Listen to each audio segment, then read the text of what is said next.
இந்த பொண்ணு அவ மேரேஜ் அன்னைக்கு அவளுடைய மாப்பிளக்காரன் ஓடி போயிட்டாங்கிற விஷயத்த கேள்விப்படுறா.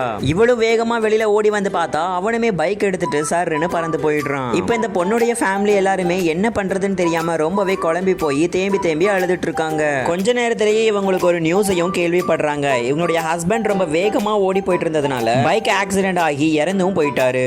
இந்த விஷயத்த கேட்டு இந்த பொண்ணுமே மயக்கம் போட்டு விழுந்துடுறாங்க. இவங்களையும் ஹாஸ்பிட்டல்ல அட்மிட் பண்றாங்க. அப்பன்னு பார்த்து இவங்க பிரெக்னென்ட் ஆகிற விஷயமும் வீட்டுக்கு தெரியுது. இப்படியே பல வருஷத்துக்கு அப்புறமா இவங்களுக்கு குழந்தையுமே பிறந்து இப்ப நல்லாவே வளர்ந்துருச்சு.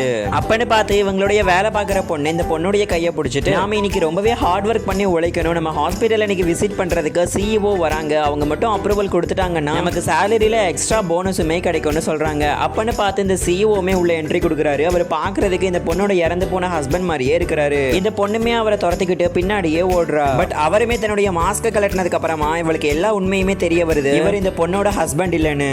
இந்த பொண்ணுமே சாரின்னு கேட்க அவருமே கண்டுக்காம லிஃப்ட்ல ஏறி போயிடுறாரு. அப்பன்னு பார்த்து இந்த ஹாஸ்பிட்டல் மேனேஜருமே நீ இந்த சிஓவை இந்த ஹாஸ்பிட்டல் ஃபுல்லாவே சுத்தி காட்டு, எல்லா இன்வெஸ்ட்மெண்ட்டையுமே அவருக்கு தெரியப்படுத்துன்னு சொல்றாரு. இந்த பொண்ணு அந்த சிஓவை வெளியில அழைச்சிட்டு வந்து எல்லா ஃபெசிலிட்டிஸையுமே சொல்லிட்டு இருக்காங்க. அப்பன்னு பார்த்து அந்த இடத்துக்கு வந்த இந்த பொண்ணுடைய குட்டி பொண்ணு போனை எடுத்து தவறுதலா அவங்க அப்பாவுடைய நம்பருக்கு கால் பண்ணிட்டா. சடனா இந்த சிஓவுக்குமே ஏதோ கால் வர அவரும் காலை அட்டென்ட் பண்ணிட்டு பிசினஸ் கால்னு பேசிட்டு இருக்காரு. இங்க நடக்கிற இன்சிடென்ட் எல்லாத்தையும் பார்த்து இந்த பொண்ணுக்கு ரொம்பவே குழம்பி போயிடுறா. ஆக்சுவலா பல வருஷங்களுக்கு முன்னாடி இவனுக்கு ஆக்சிடென்ட்டும் ஆயிருக்கும். அதுல இருந்து இவனை எப்படியோ காப்பாற்றிய ஃபேஸை திரும்பவும் கொண்டு வரதுக்காக பிளாஸ்டிக் சர்ஜரி பண்ணிருப்பாங்க.